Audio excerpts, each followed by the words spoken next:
अस्सलाम वालेकुम नाज़रीन, मैं हूं रिजवान जाफ़र। हमारा पाकिस्तान के साथ हाजिर खिदमत हैं। आज हम हैं इकरा यूनिवर्सिटी में और यहाँ के बहुत ही काबिल स्टूडेंट्स और फैकल्टी इस वक्त मेरे सामने हैं। आज नौजवानों की इस अदालत में हमारे सामने मौजूद हैं पाकिस्तान के मुमताज़ शख्सियत, एक मुमताज़ माहिर मईशत, साबिक चेयरमैन FBR जनाब शब्बर ज़ैदी साहब। सर आपको वेलकम कहते हैं। तुम मुझे अपनी फैमिली के दो ग्रुप बनाओ, एक ग्रुप बनाओ जो पाकिस्तान में रहे और एक ग्रुप बनाओ जो अमेरिका में रहे, और तुम उस पर एनालाइज करो कि उस जो अमेरिका में रहे या इंग्लैंड में उनमें से कितने लोग प्रोफेशनल बने और इधर वाले कितने प्रोफेशनल बने। तो मैं यकीन से कह रहा हूँ अमेरिका में एक आदि होगा। ठीक है जी। जब यहाँ से स्टूडेंट्स जाते हैं तो उन्हें सिर्फ अच्छी एजुकेशन नहीं मिलती बल्कि उन्हें एक अच्छी जॉब भी मिलती है during the semester, during their education और आफ्टर भी उनके पास अपॉर्चुनिटी होती है कि वो पोस्ट वर्क वीज़े अप्लाई कर सकें और उस पर उन्हें एक्सपीरियंस भी मिलता है वहाँ का। तो चाहे वो बाद में वहाँ पर रहना चाहे, यहाँ पर आना चाहिए, उनके ऊपर उनके पास ऑप्शन होता है, उनकी चॉइस होती है। अगर वहाँ का लाइफ स्टाइल उन्हें अच्छा लगेगा तो डेफिनेटली वो वहाँ रहेंगे। तो फिर US को पाकिस्तान से कंपेयर करना ऐसा है जैसे कि मतलब एक फर्स्ट क्लास कंट्री है US और पाकिस्तान एक थर्ड क्लास कंट्री है। वहाँ वो बहुत ही वेल डेवलप कंट्री है। तो एक काम करो, तुम जाओ और स्ट्रीट क्राइम इन न्यूयॉर्क की फिल्म देखो 2010 की। 2010 की फिल्म है जब लियोजानी न्यूयॉर्क में बना है ना, न्यूयॉर्क का मेयर लुडियानी। इससे पहले न्यूयॉर्क की क्राइम की तुम फिल्म देख लो और फिर तुम्हें MKM याद आ जाएगी। ठीक है। अब ये कहानी जो है ना, मैं ये कह रहा हूँ ना, हम यहाँ बैठ के कहानियां सुनाते रहे, आपकी मर्जी है। ठीक है ना। मैं ये कह रहा हूँ आप जरा जाकर माफियाज इन न्यूयॉर्क की 2010 की फिल्म देख लें, जो एक नहीं है, कम से कम 15 फिल्में हैं। और किस तरह वो माफियाज, मैं आपको अपनी मिसाल देता हूँ जाती, कोई 2018-19 की बात है। मैं न्यूयॉर्क गया तो मैं अपनी कज़न के साथ क्वींस चला गया। क्वींस एक मोहल्ला है न्यूयॉर्क में। तो मैं वहाँ पे एक मूवी वाली दुकान से मूवी ले रहा था। तो उस बंदे ने मुझे, न्यूयॉर्क वाली दुकान वाले ने कहा कि आप रात से पहले घर चले जाएं, क्वींस में रात को सड़कें सेफ नहीं हैं, यहाँ काले बहुत रहते हैं। ये मेरा अपना ज़ाती रास्ता है, कोई 4 साल पहले का। ठीक है। आप कौन सी कहानी सुना रहे हो मुझे? प्लीज़। क्वेश्चन मेरा ये है, आप जैसे कह रहे हैं कि क्वेश्चन नहीं है, थोड़ा सा कमेंट है, फिर क्वेश्चन है। आपने कहा कि ये अमीरों का मुल्क नहीं है अमेरिका, पाकिस्तानी अगर जाएंगे तो लोअर मिडिल क्लास, और UK का भी यही है, UK का भी यही है, लोअर मिडिल क्लास। तो सर अमीर होने जाना कौन चाहता है? हम तो अमीर होने के लिए नहीं जाना चाहते वहाँ पे, हम तो सुकून के लिए जाना चाहते हैं। अगर कोई जाना चाह रहा है तो सुकून के लिए। एक मिनट रुक जाए। देखिए प्रॉब्लम क्या है, आपकी बात नहीं कर रहा मैं, यहाँ जा कौन रहा है? अमीरों के बच्चे। मुझे आप मिडिल क्लास से कंसर्न, जहाँ मिडिल क्लास वाला चला जाए मुझे कोई एतराज़ नहीं है। ट्रेजिडी ये है कि जो यहाँ अमीर का बच्चा है ना, वो पाकिस्तान को सही करने में इंटरेस्टेड नहीं है, वो अमेरिका जाएगा। तो मैं उनको समझाता हूँ कि बेवकूफ़ के बच्चे, तुम्हारे लिए वहाँ कुछ नहीं है। मैं आपकी बात बिल्कुल सही कह रही हो आप, मैं बात आपकी नहीं कर, आम आदमी की नहीं कर रहा। मैं कह रहा हूँ यहाँ पे ट्रेजिडी ये है कि यहाँ अमीरों के बच्चे जो ग्रामर स्कूल में पढ़ते हैं, जो और स्कूल में पढ़ते हैं, वो जाके अमेरिका रहने की कोशिश करते हैं। उनको मैं ये बता रहा हूँ कि तुम यहाँ अगर रहे तो 2 नस्लों में गरीब हो जाओगे। ये मैं तुम्हें लिख के देने को तैयार हूँ। अगर अमेरिका में तुम रहे तो 2 नस्लों बाद तुम सड़क पे आ जाओगे, मुझसे लिखवा लो। 40% टैक्स है, इनहेरिटेंस टैक्स 30% है। 30% इनहेरिटेंस टैक्स है UK में, इनहेरिटेंस टैक्स 30%। जब बंदा मरता है तो 30%, 70% जायदाद मिलती है, 30% गवर्नमेंट चली जाती है। तो आप अमेरिका में रहें तो इंशाल्लाह 10 साल बाद पैसे खत्म हो जाएंगे और क्रेडिट कार्ड पे आ जाएंगे। वो बात बिल्कुल ठीक है, आई नो, आई हैव बस आप ये कह रही हैं कि यहाँ सुकून नहीं है ना। हाँ, अब आ जाए सुकून पे। सुकून के बारे में मेरा ये व्यू है। यस, आपका बिल्कुल बात दुरुस्त है। सुकून, आपको लॉ एंड ऑर्डर का सुकून का मसला है ना। नहीं sir, not just law and order, local government का, पानी का, बिजली का, गैस का, जो गवर्नमेंट की सहूलतें, इंफ्रास्ट्रक्चर है। अब सुने, मैं आपको सुकून की एक डिफरेंट मिसाल दे देता हूँ। मेरी एक बहन है, जो कि न्यू जर्सी में, new Jersey is a very nice place near New York, उसमें एक बहुत बड़े से घर में रहती है। उसके बच्चे, एक डॉक्टर है, एक प्रोफेसर है, वो अलग रहते हैं। जब तक उसका मियाँ हयात था कोई मसला नहीं था, अब वो वहाँ अकेली रहती है, ठीक है। उसके करीब तरीन जो जगह है, उस दुकान या करीब, वो गाड़ी में जा सकती है, पैदल नहीं जा सकती। आप अगर न्यू जर्सी के इलाके में घूमी हुई कभी तो पता होगा। मैं आपको यकीन से कह सकता हूँ कि वो बेसुकून है और यहाँ वाले सुकून में, कि उसके पास एक अजीब व गरीब सी ज़िंदगी है। उसकी 70 साल की उम्र है, मेरी बड़ी बहन है। 70 साल की उम्र है, बेशुमार पैसे हैं, अमेरिकन नेशनलिटी है, बड़ा सा घर है, बच्चे अमेरिका में सेटल हैं। अब आप बिलीव करेंगी कि हम उसको यहाँ से सुबह उठ के फ़ोन करते हैं कि उठ जाओ नाश्ता कर लो, वो सारा दिन खाना नहीं खाती, इसलिए कि ना उसके पास ईद है, ना बकरीद है, ना शादी है, ना ब्याह है, ना मुहर्रम है, ना ईद नबी है, ना रमज़ान है, ना रोज़ा है। तो ये कहानियाँ आपको हर एक की अलग अलग होती है। आप सुकून की बात करिए ना, आप मुझे बताएं वो मेरी बहन बेसुकून है या सुकून है? वो सुकून में या नहीं है? नहीं, सुकून तो है, गाड़ी भी है, घर भी है, पैसे भी हैं, सब कुछ है, उसके पास कोई चीज़ की कमी नहीं है, कोई चीज़ की कमी नहीं है, ठीक है। अब हमारे वाले, हम अगर डिफेंस में रहते हैं, नाज़ाबाद में, नौड़ाबाद रहते हैं, तो हमारी ज़िंदगी में अच्छी बुरी, गम खुशियाँ, मिलना जुलना, शादी, मैयत, ये वो भी आपकी ज़िंदगी का समझ लें एक ज़िंदगी का एक एक्टिविटी है, ठीक है ना। उसके पास तो नहीं है ना। अगर वो जाएगी तो वहाँ से उसके करीब तरीन जो स्टोर है वो भी कम से कम 2 मील दूर है, वो जाके स्टोर में जाएगी, सुपर मार्केट में जाके चीज़ खरीद के लाएगी, खुद उठेगी, ड्राइवर भी नहीं होता वहाँ पे, आप खुद उठेगी, गाड़ी ड्राइव करेगी और 2 मील जाएगी। यही होगा ना, यही होगा ना। ठीक। मैं उसको बोलता हूँ तुम पाकिस्तान आ जाओ, तुम्हारे लिए कोई रास्ता ही नहीं है, क्या करोगी तुम? अच्छा, लोग जो शिकायत करते हैं ना, नहीं, अब सवाल नहीं, आपकी बात ठीक है सर। ना सुकून, अब सुकून अच्छा, सुकून की बड़ी ये बात ठीक है। अच्छा, मैं जरा इनकी तरफ से एक सवाल कर दूं ना। लोग जो बात करते हैं ना, वो लोकल गवर्नमेंट सिस्टम की बात करते हैं कि यार पानी नहीं आ रहा है, फैसिलिटीज की बात करते हैं, फैसिलिटीज कि हमें फैसिलिटीज नहीं मिल रही, हमें ट्रांसपोर्ट के मसले हैं, ट्रैफिक के मसले हैं, हमें जो है वो पानी नहीं आ रहा, गैस का मसला, बिजली का मसला। मैंने कहा ना, आपका प्रॉब्लम जो है वो सुकून नहीं है, आपका प्रॉब्लम है कि आपको जो मैं भी मेयार जिंदगी आपका जो है, नहीं, मेयार जिंदगी भी नहीं, मेयार जिंदगी नहीं, आपको जो चीजें गवर्नमेंट ने प्रोवाइड करनी है, स्टेट ने वो प्रोवाइड नहीं कर रही, ठीक। वहां पे स्टेट आपको मेडिकल प्रोवाइड करती है, वहां पे स्टेट आपको एजुकेशन प्रोवाइड करती है, वहां स्टेट आपको ट्रांसपोर्ट प्रोवाइड करती है, वहां स्टेट आपको लॉ एंड ऑर्डर प्रोवाइड करती है, ठीक है। तो ये 4 चीजें जो इतनी बड़ी जरूरी हैं कि वो कहता है यार ये कम से कम ये मेरी जो सेटिस्फाई हो गई तो मुझे क्या जरूरत है किसी और चीज की, ठीक है ना। ये एक तो that is the first stage. तो क्योंकि ये हमारी स्टेट जो है ये प्रोवाइड नहीं कर पा रही, इसलिए हम पाकिस्तान में परेशान है। मगर मेरा जो आपको सवाल है कि ये 4 चीजें जो हम प्रोवाइड नहीं कर पा रहे, इसके बारे में कोई बात ही नहीं करता। सर यही तो 4 नहीं, यही तो मैं कह रहा हूँ, पाकिस्तान में इमरान खान, नवाज शरीफ, जरदारी साहब, इधर इस्लाम, तालिबान, ये वो भाई तुम स्टेट को तो काम कराओ। स्टेट, हमें कोई कंसर्न नहीं है कि नवाज शरीफ हो या आसिफ मुनीर हो या कोई और हो, हमें ये है कि कराची में पब्लिक ट्रांसपोर्ट होनी चाहिए, हमें ये है कि स्कूल होना चाहिए। अमेरिका में क्या है, स्कूल है ना, बस स्कूल है, फ्री स्कूल है, खत्म हुई बात। बिल्कुल। तो स्टेट हमारी जो है ना, हमारी स्टेट फैसिलिटी प्रोवाइड नहीं कर पा रही, बस ठीक है। अच्छा, मैं आप दोबारा आता हूँ इंडिया पर। इंडिया में दिल्ली में जो मास ट्रांजिट है अब बनाई है उन्होंने, ठीक है, वो शायद दुनिया की बेहतरीन है। सही। हमारे किसी शहर में मास ट्रांजिट नहीं है, इंक्लूडिंग लाहौर नहीं है। बिल्कुल ठीक है, ठीक है, सही। अब हमें पता नहीं किस उल्लू के पट्टे ने नवाज शरीफ को समझाया था कि BRT होना चाहिए, ट्रेन नहीं होना चाहिए। हाँ। ये पता नहीं किसने समझाया था, मुझे बस उन्होंने समझाया था जिन्होंने पेट्रोल माफिया के कमीशन खाने थे, जिन्होंने वो सड़कें बनानी थी जिसमें उसमें कमीशन खाने थे, उन्होंने समझाया। देखिए, MRT तो कहीं, BRT कहीं नहीं होता दुनिया में, हर बड़े शहर में ट्रेन होती है, ट्रेन होती है। हमने ट्रेन खुद खत्म की अपनी। नहीं, हमने 1960 में 1960 में कराची सर्कुलर रेलवे बनी थी, 1960, ठीक है, कराची सर्कुलर रेलवे बंद हो गई। सही। इसमें मैं आपको अलग प्रोग्राम कर सकता हूं कि क्या हुआ। आपकी बात बिल्कुल दुरुस्त है। हमारा बुनियादी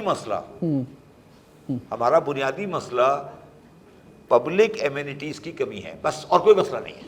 लेकिन ये बहुत बड़ा मसला है सर, यही मसला है सबसे बड़ा।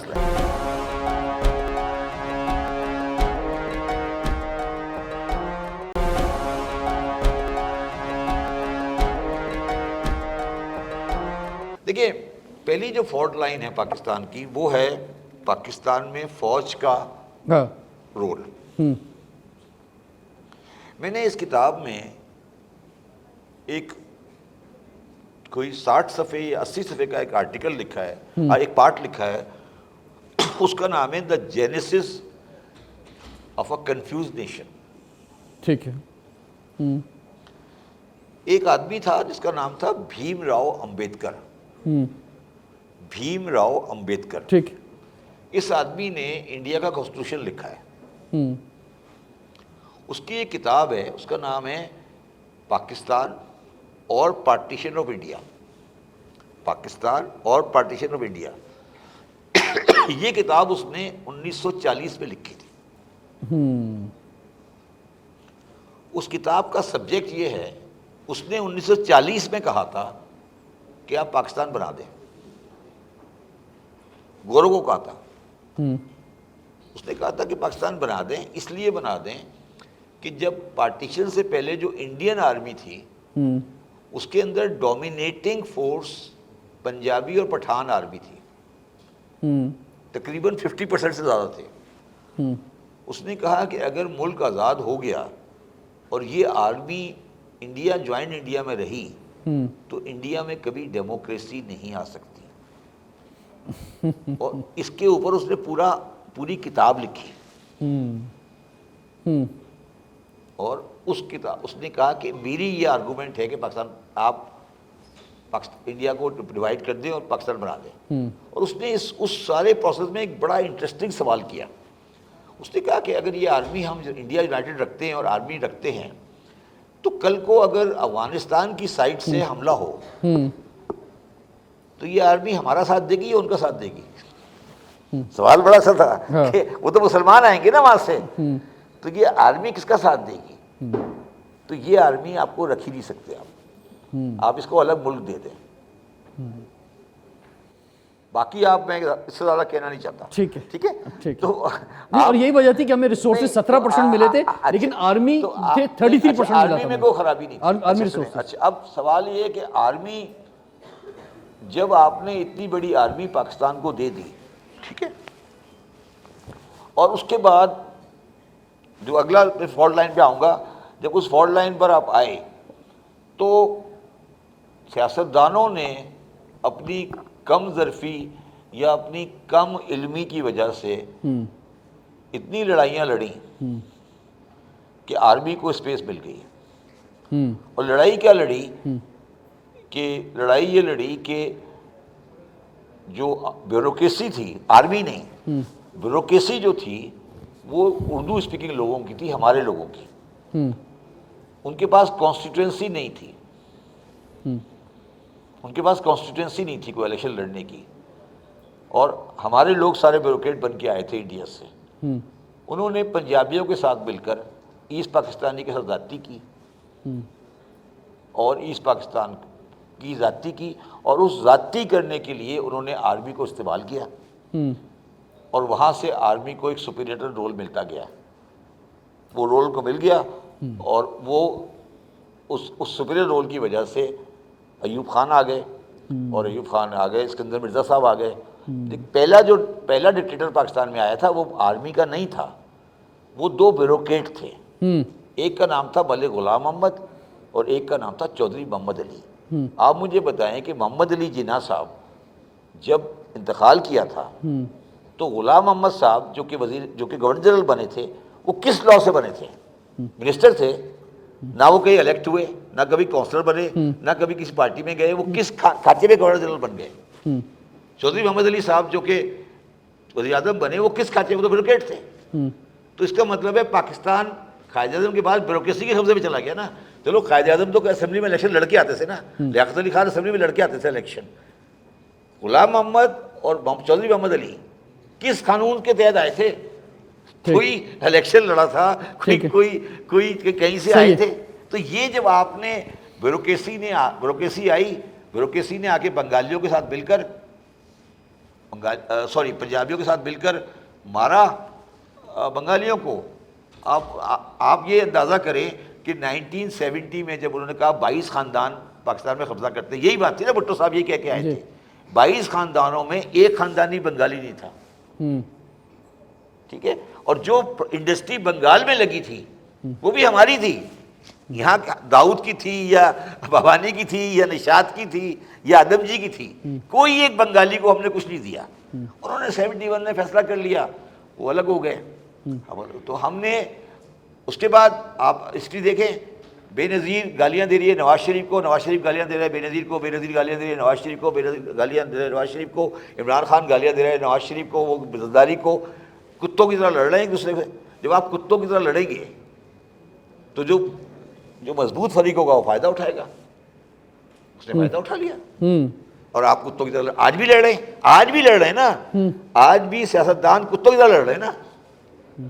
आप बताएं सियासतदानों में कोई हमांगी है? और दो आदमी जो हैं वो कभी इन सियासतदानों को एक नहीं होने देंगे, वो सियासतदानों में हैं, 3 आदमी सॉरी, वो सियासतदानों को कभी एक नहीं होने देंगे। एक का नाम है जमात इस्लामी, एक का नाम है MKM, एक का नाम है फजलुर रहमान। अच्छा ये कभी सियासतदानों को एक नहीं होने देंगे, अच्छा, ये कभी सियासतदानों को एक नहीं होने देंगे, और ये हमेशा रगड़ा डालेंगे। नहीं आप इमरान खान को भूल गए। इमरान खान तो किसी सियासतदान को नहीं, सियासतदान ही इमरान नहीं खान तो समझता लड़ने वालों में है ना। था। और इमरान खान ने तो सबसे ज्यादा पॉलिटिक्स का चेहरा खराब किया। उसने जो ब्रांडिंग बनाई जरदारी की, मौलाना फजलुर रहमान की, नवाज शरीफ की, चोर और डाकू है, उसने सारे सियासतदानों को चोर डाकू बना दिया। सुन लो ना मेरी बात, यही चोर और डाकू बेनज़ीर कहती थी नवाज शरीफ को, कहती थी ना पहले, नवाज शरीफ बेनज़ीर जरदारी को कहता था। ये कहानी तो चल रही है ना, ये इमरान खान ने शुरू नहीं की, हमेशा सियासतदान ने उस सियासतदान को चोर डाकू कहा ना। इमरान खान ने बहुत स्ट्रॉन्ग ब्रांडिंग क्रिएट की, बहुत स्ट्रॉन्ग ब्रांडिंग क्रिएट की, अपनी टीम को भी गाइड किया कि रोजाना टीवी शो में बैठ के इन तीनों लोगों को इस तरह कहो ताकि, और वो पॉलिटिक्स का चेहरा खराब हो गया। आज सियासतदानों की क्या औकात रह गई है सर? आज तो किसी जगह पे नहीं है सियासतदान। मेरी बात सुनो, आज तो उनमें इतनी हिम्मत भी नहीं कि मिलके बैठे। मेरी बात सुनो, क्या आपने शहबाज शरीफ और बेनज़ीर के झगड़े नहीं देखे? नहीं, उन्होंने मिसाक़ जमहूरियत कर लिया ना फिर। नहीं ना, मतलब आखिर में किया ना, नहीं तो जब नहीं कब हुआ? लड़ने के बाद हुआ नहीं, जब तीसरा लड़ाई के लिए तैयार कर दिया उन्होंने। आप समझ लीजिए, आप बेवकूफ आदमी हो, आपने सियासत नहीं की आपको समझ ही नहीं आई, आप बेवकूफ आदमी हो। जब उन्होंने एक नया खड़ा कर दिया तो उन्होंने विभाग जमहूरियत करा दिया, तुम किस दुनिया में बैठे हो यार? मेरी फैमिली सियासत में है यार, हमें नहीं सिखा सकते। ठीक है, ठीक है। जब एक नया खड़ा हो गया उनका, अब ये दोनों मिल गए, अब आप लड़ो, अच्छा, खत्म हो गई बात। ये फॉल्ट लाइन है, ये फॉल्ट लाइन आज के दौर में, मैं आपको स्टेटमेंट दे रहा हूँ, रिकॉर्ड हो रही है, आज आप आर्मी को पीछे नहीं कर सकते। बिल्कुल। आज आर्मी डी फैक्टो पाकिस्तान की रूलर है। एक होता है डी जोरो रूलर, एक होता है डी फैक्टो रूलर, ठीक है। अब जब आपकी आर्मी डी फैक्टो रूलर है और दुनिया भी तस्लीम करती है, तो उसको डी जोरो रूलर बना लो। डी जोरो रूलर बनाने का मतलब ये है कि आप उसको पावर में शेयर दे दो, क्योंकि अभी इसके पास पावर है, रेस्पॉन्सिबिलिटी नहीं है। पावर सब कुछ है उनके पास, जिम्मेदार किसी जिसके नहीं है।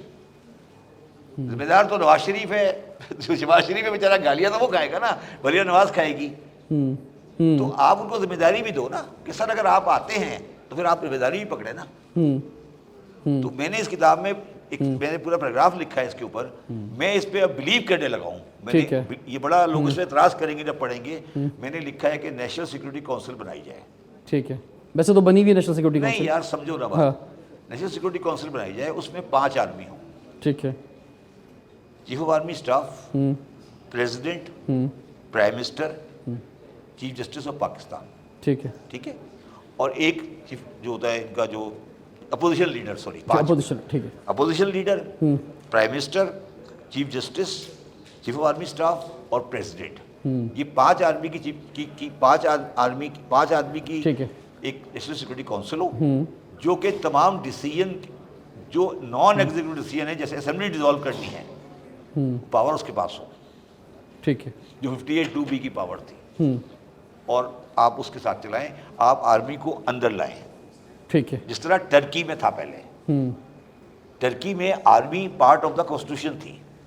अब आज अगर कोई माइकल लाल मुझे कहता है कि वो आर्मी को बाहर कर देगा तो उसका शौक पूरा हो नहीं हो सकता, बेकार की बात, अब बेकार की बेकार बात, की बात, बेकार टाइम की तय बात, अब जाहिर तय करने वाली बात। तो आप आर्मी को अंदर लाएं और फिर आर्मी को आहिस्ता आहिस्ता आप उनको ग्रेजुअली सिस्टम से निकालें। वो भी हमारे भाई है, कोई आसमान से नहीं उतरे हैं, वो कोई जहाँ से नहीं उतरे, उनको भी लेकर आए साथ में। ठीक है जी, आप भी बैठे आ जाए, हाँ, रिस्पॉन्सिबिलिटी भी लें, रिस्पॉन्सिबिलिटी भी लें। ठीक है।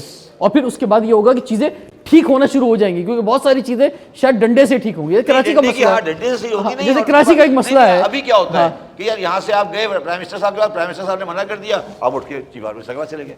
आजकल तो ये हो रहा है ना, जिस चीज पे आपका काम नहीं हो रहा था, यहाँ से उठ के वहाँ चले जाते हैं, वहाँ से उठ के यहाँ जाते हैं। ये तो मजाक बना हुआ है ना, इस तरह नहीं हो सकता। ठीक है, ठीक तो पहली फॉल्ट लाइन, अब मिसाल के तौर पे इसका जो सबसे बड़ा बेनिफिट होगा हाँ। वो कराची पे होगा। अच्छा, अब पहली क्योंकि कराची फॉल्ट जो बटा हुआ है 14 हिस्सों में, कंटोनमेंट में, मुख्तलिफ हिस्सों में, वो सब एक वन यूनिट में आ जाएगा। यहाँ पर रिस्पॉन्सिबिलिटी आएगी कि जनाब ये सबने डिलीवर करना है, शहर को बनाना है। ठीक है, क्योंकि मेयर इस पे इल्जाम डाल रहा है, इस पे डाल रहा है, उस पे डाल रहा है, उस पे एक जगह पे आ जाएगा।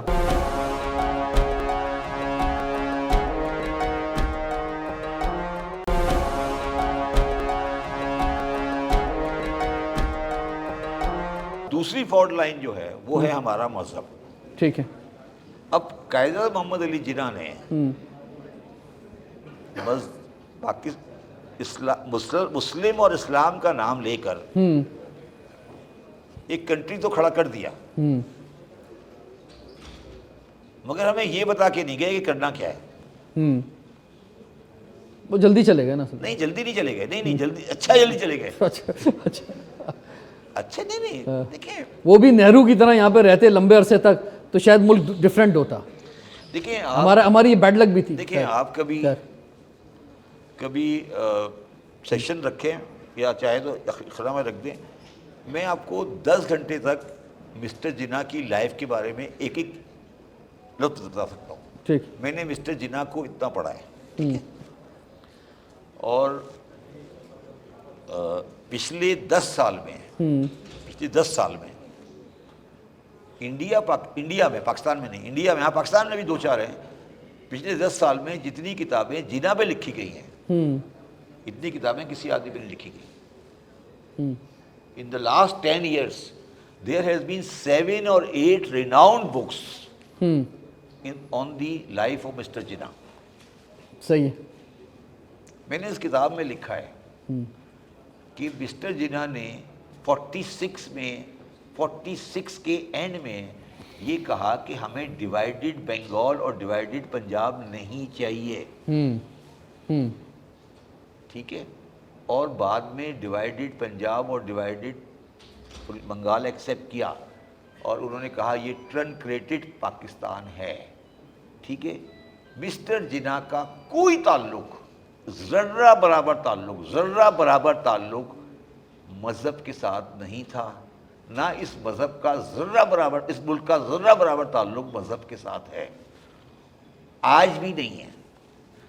और जो आपके आइन में 270 ऑब्जेक्टिव रेजोल्यूशन डली हुई है ना, वो आप में से शायद किसी ने नहीं पढ़ी हो कभी,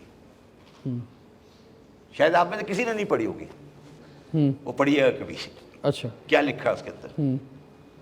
उसमें लिखा है कि तो पाकिस्तान के तमाम क़वानीन कुरान और सुन्नत के मुताबिक होंगे, लिखा है जी।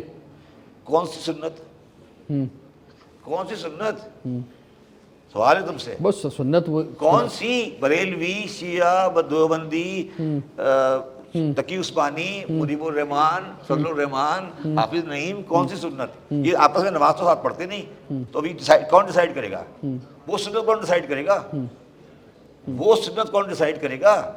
मैं आपसे ये सवाल पूछ रहा हूँ, बताएं ना मुझे। आप सब बैठे हैं, इस्लामी निज़ाम, बताएं तो सही, सुन्नत कौन डिसाइड करेगा? इस्लामी नज़रती कौंसिल, इस्लामी नज़रती कौंसिल क्या डिसाइड करेगी? क्या डिसाइड करेगी? क्या डिसाइड करेगी? खलीफा बनाएगी? क्या करेंगे? बताएं ना, खलीफा है ना। कोई भी फैसला जो है ना ऐसा नहीं होगा पार्लियामेंट के अंदर या आइन की में जो कि इस्लाम के बुनियादी असूलों के खिलाफ मान रहे हैं। बस यही है। मान लिया इलेक्शन होगा, हाँ इलेक्शन होगा, हाँ इलेक्शन होगा, इलेक्शन बिल्कुल इलेक्शन होगा, इलेक्शन होगा, इलेक्शन में जो आएगा प्राइम मिनिस्टर होगा, बिल्कुल होगा। वो मुसलमान बाय नेम होगा, उस दाढ़ी होनी जरूरी तो नहीं है ना उसकी, नहीं जरूरी फिर नहीं। तो इस्लामी निज़ाम कैसे नाफिज होगा? इस्लाम कैसे नाफिज होगा? वो तो हमने कह दिया, आपने कहा कोई फलान के मुनाफी नहीं होगा। इस्लामी निज़ाम कौन सा है नाफिज हो? क्या किसका इंतजार कर रहे हो? कौन सा फरिश्ता आएगा? सर बहुत बहुत शुक्रिया, थैंक यू वेरी मच। ज़बरदस्त क्लैपिंग होनी चाहिए सर के लिए। मेरे ख्याल से बहुत सारे सवालात रह गए क्योंकि लिमिटेड एक वक्त था, लेकिन जहाँ से हमने आगाज़ किया था आज के प्रोग्राम का वो ये था कि हमारे माशरे के अंदर बहुत सारी खूबसूरतियाँ मौजूद हैं, पाकिस्तान के अंदर बहुत सारी स्ट्रेंथ मौजूद है, पाकिस्तान के अंदर जो कहीं कोई नाउमीदी आती है उस नाउमीदी को तोड़ना होगा, यहाँ जो पॉजिटिव चीज़ें हैं जिसके शबर साहब ने भी बात की आज, उसको हमें देखना होगा। जहाँ जो प्रॉब्लम्स हैं हमारी उनको आइडेंटिफाई करके मिलके जद्दोजहद करनी होगी, हमारा मुल्क है, ताकि हम चीज़ों को ठीक कर सकें, जब भी चीज़ें ठीक हो सकती हैं। मैं इमरान खान पढ़ दूँ? जी बिल्कुल। ये आखिर में इस बुक से एक मैंने रिक्वेस्ट की थी कि एक पैराग्राफ जो है वो शबर साहब ज़रूर पढ़ें इस बुक का जो उन्होंने लिखी है, बिल्कुल लेटेस्ट बुक है। और इसमें सर ये कहाँ किस, क्योंकि पूरी लाइफ पर है आपकी ये बुक? नहीं वो तो है पूरी लाइफ पर। मैं इमरान खान वाला पढ़ देता हूँ। इमरान खान वाला पढ़ दें, इमरान खान के दौर का। प्रीफेस भी है, an important part of my life is close friendly and hectic interaction with Imran Khan in my role as a chairman FBR। ठीक है। For the period that period lasted for only 8 months, and I am deeply sorry that due to my health and family circumstances, I could not complete the tenure and my little contribution to the noble cause of Mr. Imran Khan. Ji. I can say a chapter has been dedicated to this subject. However, in short, I can say that I have not seen a person more sincere and passionate for the well-being of Pakistan than Mr. Imran Khan. For over 8 months in 2019, I have worked very closely with the then Prime Minister Imran Khan. I have described his book, Why? Why, in my view, such a sincere man has not been able to overcome the problem of Pakistan. चलें जी, हम उम्मीद करते हैं कि अच्छा अब आगे मैं एक पैराग्राफ और पढ़ देता हूँ जो बहुत ज़रूरी है पढ़ने के लिए, जी जो आई थिंक बच्चों के लिए बहुत ज़रूरी है। मैं पढ़ देता हूँ, वो भी बहुत ज़रूरी है, वो भी आप थिंक वो बड़ा इम्पोर्टेंट चीज़ है।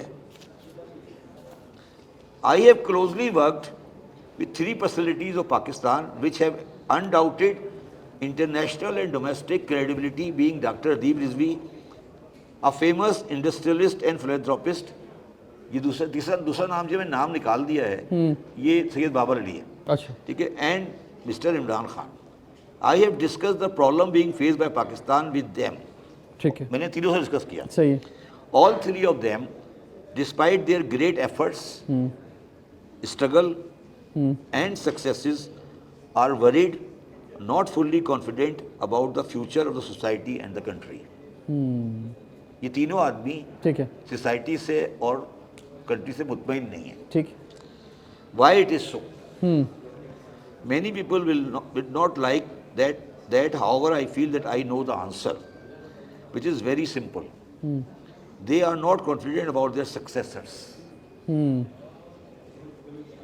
In case of all the 3 luminaries, the successors and the public at large want to copy the person without realizing the personal effort, sacrifices and struggle these luminaries have made to reach to that level. ठीक है, I can confidently say that I have direct and personal relationship with all these 3 towering personalities. In addition, I have found extraordinary overconfidence in these personalities whilst selecting the team to follow. This appears to be a genetically a Muslim psyche. हमारे यहाँ क्या problem है कि हम लोगों के अंदर ये तीनों आदमी जो हैं, बाबर अली साहब, अदीब रिजवी साहब और इमरान खान, जी ये extra ordinary confident, over confident है, ओवर कॉन्फिडेंट. बिल्कुल ऐसी. अब उनका एक असिस्टेंट आया ना, वो नालायक है. हाँ वो नालायक की गलती करके आएगा ना, उसे निकालेंगे नहीं. और यार ठीक है मैं संभाल लूंगा ना.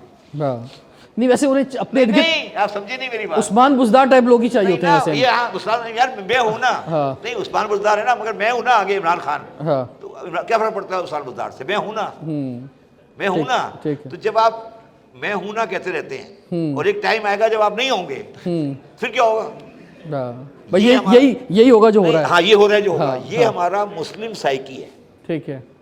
मैं हूँ ना, मैं अदीब रिजवी साहब को कहता हूँ सर अब क्या होगा, आप चले जाएंगे अब क्या होगा, ईदी के साथ क्या हुआ, आप बताएं. अब्दुल सत्तार ईदी कितना बड़ा नाम था, अब ईदी नजर आता है आपको? नहीं। ठीक है, क्यों नजर नहीं आता? इसलिए कि हमारे यहाँ मुस्लिम साइकी में एक और कॉन्फिडेंस है कि यार मैं बैठा हूँ ना, प्रॉब्लम क्या है? अब वो नीचे वाला जो है ना, वो उस दौरान में इतना नालायक हो जाता है कि जब ये वाला जाता है तो वो धड़म से गिर जाता है। ये हमारी मुस्लिम साइकी का प्रॉब्लम है, और ये मैंने बात इसमें लिखी है। इंस्टीट्यूशंस फेलियर्स हैं बेसिकली, हम इंस्टीट्यूशन बनाते नहीं है ना। इंस्टीट्यूशन नहीं बनाते, वो बंदा बना देते हैं। हाँ हाँ, बंदा बनाते हैं ना, ये हमारी साइकोलॉजिकल प्रॉब्लम। और ये अभी वेस्ट के अंदर भी हो रहा है, जो ट्रम्प जो बनाया गया है। अंदाज़ा पूछना चाहता हूँ कि डॉक्यूमेंटेड जो हमारी इकोनॉमी है उसका साइज तो शायद हमारा जो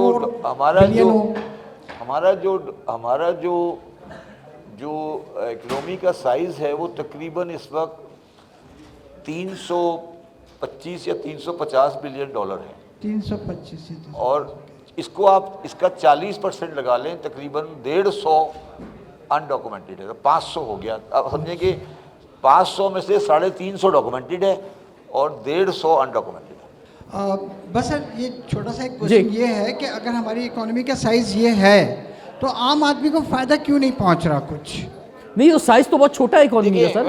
नहीं देखिए, आपको लग रहा है, एक बात आप तशरीफ रखिए, देखिए आम आदमी को आपको लग रहा है फ़ायदा नहीं पहुंच रहा, मगर वो जो 150 बसें जा रही है ना रोज़ाना, 1500 बसें, उस पर आम आदमी एम्प्लॉयड है, आपको नज़र नहीं आ रहा।